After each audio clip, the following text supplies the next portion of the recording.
శ్రీకాకుళంలో డయేరియా బాధితుల సంఖ్య 158 చేరింది. పెరుగుతున్న కేసులతో స్థానికులు భయాందోళన చెందుతున్నారు.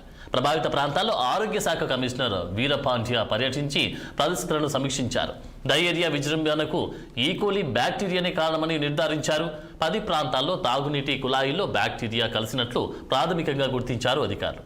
నగర వ్యాప్తంగా తాగునీటి శాంపిళ్లను సేకరించి ప్రయోగశాలలకు పంపాలని కమిషనర్ ఆదేశించారు.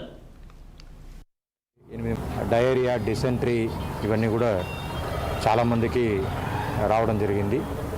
ఇప్పుడు దాకా దాదాపు 158 మందికి ఈ డయేరియా అనేది అఫెక్ట్ అయింది. ఆ 158 మందిలో ఇప్పుడు హాస్పిటల్లో ప్రస్తుతం దాదాపు 111 మంది దాకా ఉన్నారు. దాదాపు 47 మంది దాకా డిశ్చార్జ్ అయ్యారు. ఒకరు దురదృష్టవశాత్తు చనిపోయారు. Unfortunate incident.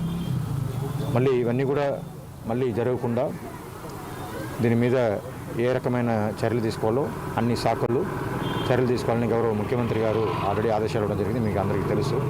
సో దాని మేరకు ఆల్రెడీ కలెక్టర్ గారు, జాయింట్ కలెక్టర్ గారు, కమిషనర్ గారు వీళ్ళందరూ కూడా కలిసి ఇక్కడ కావాల్సిన చర్యలు తీసుకుంటూ ఉంటున్నారు.